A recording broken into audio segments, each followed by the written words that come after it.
అనపర్తి నియోజకవర్గ వ్యాప్తంగా ఉన్న దేవాలయాల అభివృద్ధికి కృషి చేస్తున్నట్లు అనపర్తి ఎమ్మెల్యే నల్లమిల్లి రామకృష్ణారెడ్డి అన్నారు. ఇటీవల నియోజకవర్గానికి విచ్చేసిన దేవాదాయ శాఖ మంత్రి ఆనం రామనారాయణ రెడ్డితో చర్చించి పలు ప్రతిపాదనలపై ఆమోదం పొందామన్నారు. అలాగే రోడ్లు అభివృద్ధి, రైల్వే ప్రాజెక్టులపై దృష్టి సారించినట్లు వెల్లడించారు. త్వరలోనే అవి కార్యరూపం దాలుస్తాయని రామకృష్ణారెడ్డి అనపర్తిలో మీడియాకు వివరించారు. రోడ్ల విషయంలో అనేక కార్యక్రమాలు నియోజకవర్గంలో చేపట్టడం జరిగింది. గత 55 రోజులుగా రోడ్ల విషయంలో గానీ, నీళ్ల విషయాల్లో గానీ అభివృద్ధి కార్యక్రమాలని చేపట్టడం, అదేవిధంగా కెనాల్ రోడ్డుకు సంబంధించి ఏదైతే నిధులు మంజూరు చేసాం తొందరలోనే పని మొదలు పెట్టడం జరుగుతుంది. రామవరం రాయవరం రోడ్డుకు కూడా నిధులు మంజూరు చేసాం. టెండర్ ప్రక్రియ కొనసాగుతూ ఉంది. తొందరలోనే పని మొదలు పెట్టడం జరుగుతుంది. ఈ లోపుగా గ్రామాల్లో సీసీ రోడ్ల నిర్మాణం కోసం గానీ, డ్రైన్స్ నిర్మాణం కోసం గానీ ప్రతిపాదనలు ప్రభుత్వానికి పంపించడం జరుగుతూ ఉంది. గత 20-25 రోజుల క్రితం దేవాదాయ శాఖ అధికారులతో సమీక్ష చేసుకుని కొన్ని ప్రతిపాదనలు కూడా తయారు చేయడం జరిగింది. అనుకోని రీతిలో మొన్న 1వ తేదీన మూలారెడ్డి గారి వర్ధంతి కార్యక్రమంలో పాల్గొనడానికి ఆ రోజు దేవాదాయ శాఖ మంత్రి రామనారాయణ రెడ్డి గారు రావడం, ఆయన వచ్చిన వెంటనే నేను ఆయనకి ప్రతిపాదనలు అందివ్వడం, దానిపైన సత్వరమే స్పందించి ఇదే రోజు మరలా వారితో మొత్తం ఎవరెవరైతే సంబంధిత అధికారులు ఉన్నారో ఇన్స్పెక్టర్స్ కానీ వారు సమీక్ష చేసి ఏదైతే నేను ప్రతిపాదించిన ఏడిటికి సూత్రప్రాయంగా ఆమోదం తెలపడం జరిగింది.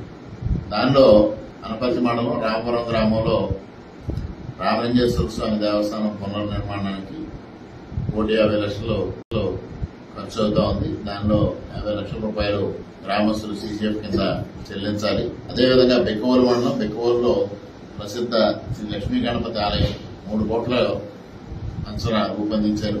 కానీ అక్కడ స్థలం సేకరించాల్సిన సమస్య ఉంది. 3 కోట్లతో లక్ష్మీ గణపతి ఆలయాన్ని పునర్నిర్మించడానికి కూడా దేవాదాయ శాఖ మంత్రులు సూత్రప్రాయంగా అంగీకారం తెలియజేశారు.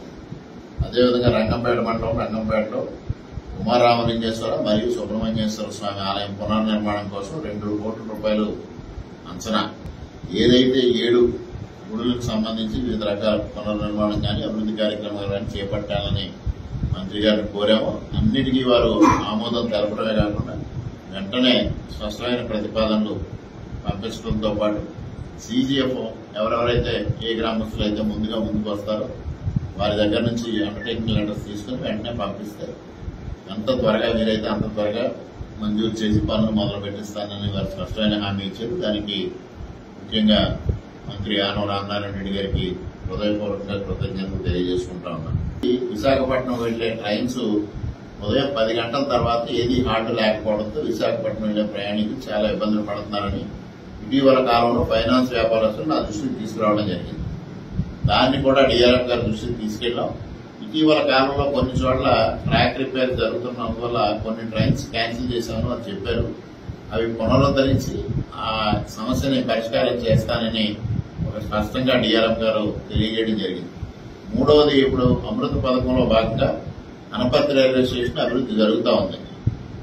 మరో పక్క బెక్కవోలు రైల్వే స్టేషన్ చాలా అధ్వానంగా ఉన్న పరిస్థితుల్లో అక్కడ బియ్యం ఎగుమతి కానీ, ఇటీవల గ్రాసిమ్ ఇండస్ట్రీస్ అక్కడ ఉత్పత్తులు ప్రారంభించిన తర్వాత కొన్ని ముడి సరుకులు అక్కడ అన్లోడ్ అవుతా ఉన్నాయి.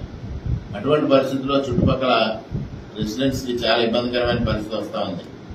అందుకోసం బెక్కవోలు రైల్వే స్టేషన్ అభివృద్ధి చేయాలని కోరడం, మరి సెకండ్ ఫేజ్ లో తప్పనిసరిగా బెక్కవోలు రైల్వే స్టేషన్ అభివృద్ధి చేస్తామని డీఆర్ఎం గారు హామీ ఇవ్వడం జరిగింది.